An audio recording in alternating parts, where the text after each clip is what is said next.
KTN, Nairobi. And with less than 2 days to the reopening of schools nationwide, learning at Gatoto Community Integrated Education Center in Nairobi remains uncertain. The school is caught in a prolonged ownership and management dispute that has repeatedly disrupted classes, leaving parents, teachers and learners in limbo. The standoff centers on a government attempt to convert Gatoto into a public school, a move the High Court has outlawed. Catherine Muraget reports. On Friday, a staff meeting meant to prepare for reopening was disrupted when alleged hired youths invaded the school compound. Police later arrested the suspects and took them to Kwaruben police station. In the morning, we came in for a staff meeting because we had already discussed with the head teacher. We were to come and have our staff meeting before we open on Monday. But then at around 10 or something, then we just saw people enter the staff room. There were very many goons. I think they were just very many.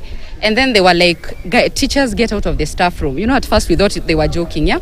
But then at the end of the day, we started seeing them pushing teachers. So we were pushed out of the staff room. Some of our teachers have been hit. The dispute dates back to October 2024, when former members of the school's management board allegedly registered Gatoto as a public school without community consent, effectively stripped it of its long-standing status as a non-profit, community-based institution under the alternative provision of basic education and training framework UPBET institution. In June 2025, the High Court quashed the re-registration, ordered the Ministry of Education to restore Gatoto's status as a private non-profit UPBET school, and directed that management be returned to the community.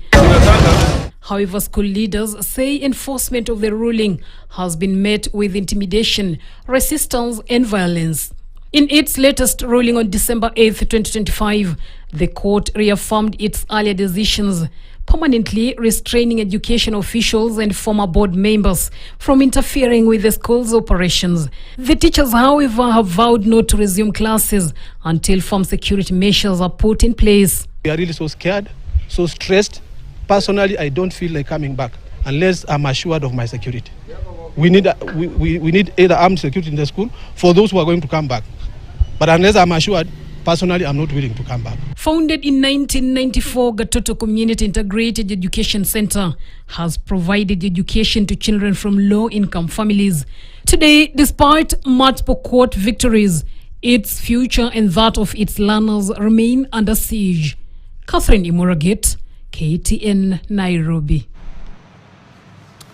Thank you, Muraget, for that report, and I hope that any decision that will be made will be for the best interest of the learners and children. We take a short commercial break. We'll be back with much more. In the meantime, enjoy my coffee.